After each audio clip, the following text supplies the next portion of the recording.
Hey everyone, welcome to your Universe Z, the place where we talk all about the Dragon Ball universe. Today we are going to go through Goku awakening celestial power, and if you would like to see more Dragon Ball content, please leave your like and subscribe to join our Universe Z. Throughout Dragon Ball Super, we have seen Goku and Vegeta progressing towards God status, but would it be possible for Goku to become an angel and Vegeta a god of destruction? Given a few chapters in the Dragon Ball Super manga, the series seems to be setting up that exact scenario for the end of the series. Given how intertwined their journeys are, it is also impossible to discuss Goku becoming an angel with the support of some other character without addressing Vegeta becoming a god of destruction. There's plenty of evidence for both of these situations actually happening, so let's start talking about that in today's video. While Goku and Vegeta recently chose different paths to the top, their first steps were exactly the same. Both had to first achieve Super Saiyan God status through the ritual scene in the Dragon Ball Battle of Gods movie or the TV adaptation of Dragon Ball Super. While Vegeta does this ritual off-screen, it has been officially confirmed that he has done the ritual. After they both reach SSG status,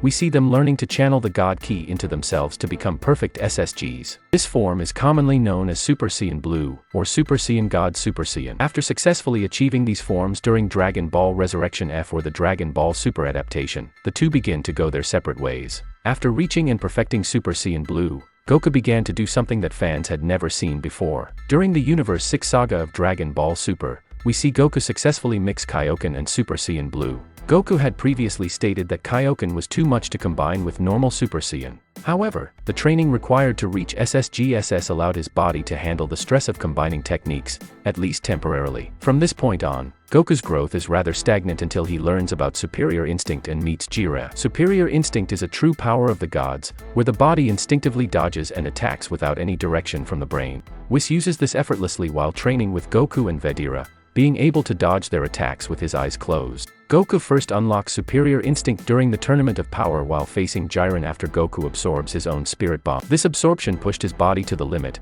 creating new boundaries and allowing Goku to explore Ultra Instinct. Later in the tournament, Goku finally gains full control of Superior Instinct, known as Mastered Superior Instinct. In this form, a blue-white aura envelopes Goku as his pupils turn platinum. All the gods present are impressed and stand out of respect for Goku's achievement. Goku still has a long way to go before full mastery of Superior Instinct. However, we see here that he is at least capable and respected for breaking into the realm of the gods. This moment really sets up the argument that Goku can become an angel. Vegeta has a slightly later path than Goku. After perfecting the SSGSS, Vegeta spends quite a bit of time in Dragon Ball Super before training or revealing a new form. We see Vegeta try to activate Superior Instinct during the Tournament of Power, but he ultimately decides that it's not his style. After this decision, Vegeta debuts the Super Saiyan Blue evolved form during his fight with Jiren. This form is the result of Vegeta breaking his shell and increasing Blue's power, as well as his choice to forego Superior Instinct and evolve SSGSS his way. After finishing his fight with Jiren, Vegeta faces Toppo's God of Destruction and defeats him. This is a great way to show that Vegeta is not necessarily falling behind, but rather following his own path to God/angel status. Jiren takes this a step further by comparing his power to the imperfect form of Goku's Ultra Instinct. This further highlights that Vegeta is not falling behind, but is making his own path. Vegeta has a minor touch-up in evolved form, but his next major upgrade in Dragon Ball Super comes in his Ultra Ego form. Achievable only to those trained in the ways and with the power of a god of destruction, Vegeta reaches this form after training with Beerus. Fact: Beerus introduces this power to Vegeta as an alternative route to the realm of the gods. During his fight with Granola, Vegeta described the form as the opposite of Higher Instinct. Presumably, this means that Ultra Ego requires total focus from the user to remain in the mindset of a god of destruction. This mindset is necessary to use power, so it makes sense that it is described as the opposite of Higher Instinct. With both having access to divine power forms, Goku and Vegeta have a clear shot at Angel and God of Destruction status, respectively. All that remains for both is to train their bodies to the point where these states can occur naturally, without forced transformations. While this may sound easy, fans may remember the Cell Saga when Goku and Gohan needed nearly a year to maintain Super Saiyan form constantly. Given the much higher status of Ultra Ego and Superior Instinct, it's safe to say that Goku and Vegeta have a long way to go before they get there. Regardless of temporal concerns, it is clear that Goku will become an angel and Vegeta a god of destruction. The subtle hints in their journey so far are too abundant to ignore. When combined with the parallels and differences, it's a pretty obvious harbinger for the future of our heroes. However, just because you possess the Superior Instinct does not mean that it will make you balanced in power. It wouldn't make Goku on Beerus level, let alone Whis. Although this ability has a special form and level, where experience, reaction, prediction, speed, power and everything else makes Goku far above other characters, that alone says nothing. It is necessary that you possess a vital role in the instinctive reaction to another person's instinctive attack. This is because superior instinct certainly varies from angel to angel, such as Whis, Vados, and several others. Goku's superior instinct is a transformation, while Whis' superior instinct is a technique. Goku could not even maintain the form for a long duration because the toll and stress of maintaining the form are too much for the mortal body to contain. It is so heavy for a mortal body to maintain superior instinct while destroying Goku's own body. The main difference varies because, for example, Whis is not a mortal, while Goku is a mortal. Goku needs to transform in order to enter the League of Gods, while Whis is a god by default. There's a big difference there.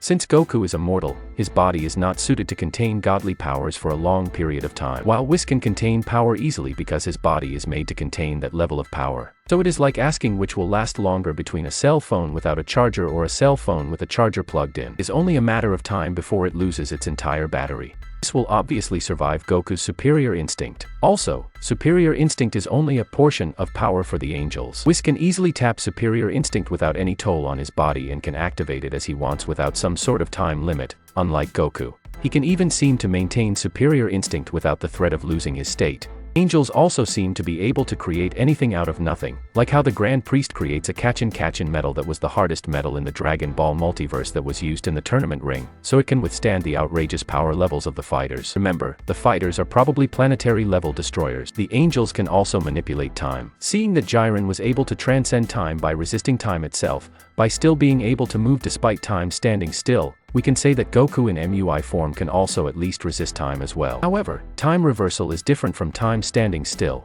Whis can reverse time in up to 3 minutes at most, and fighting someone who can reverse time suddenly by just touching his staff to the ground is pretty unfair. Goku can activate his Ultra Instinct and Whis can bring him back to his base form just by touching his staff to the ground and reverse the time when Goku is not yet in his Ultra Instinct form. Also, angels can defy the rules of life and death, since he was able to easily bring Frieza back from dead to being alive again easily with just a swing of his staff. Angels possess all of these powers, while superior instinct is only a part of their powers. Saying that Goku must be stronger than Whis, just because he has superior instinct, is like saying that you can defeat a black belt martial artist, just because you have learned a part of the martial arts concept. No. The experience and skills are too great to compensate with just one skill that isn't even permanent to maintain. Besides all those basic skills and fighting experience, Whis has never shown power before, which we all know that in Dragon Ball, powering up amplifies the power level and effect of a character's skills. That's why when we see Vedira gaining a new form and getting closer and closer to a god of destruction, surely we can expect Goku to reach the level of an angel in the future. But how could this happen? Who could train Goku to gain a level above what he currently possesses? Certainly not an angel, but perhaps some other friend of Goku's, like Zeno's. With his charisma and admirable willpower, Goku could receive special training from Zeno so that he would rise in level, finally perfecting his superior instinct and surpassing Vedira once again, but at the same time of Beerus. Now, finally surpassing him and being able to beat him should they fight again. Now, we would have the long-awaited Goku Super Angel, or with his angel mode transformation, making him once again become one of the most powerful of all. And what do you think the transformation could look like? Would he get wings or white hair? Leave your opinion in the comments. That's it. I really hope you enjoyed the video. If you have any suggestions for videos, don't forget to comment here below, because I'll be reading all of them as I always do. Also, don't forget to leave a like if you enjoyed the video and be sure to subscribe and ring the bell so you don't miss out on any content from your universe.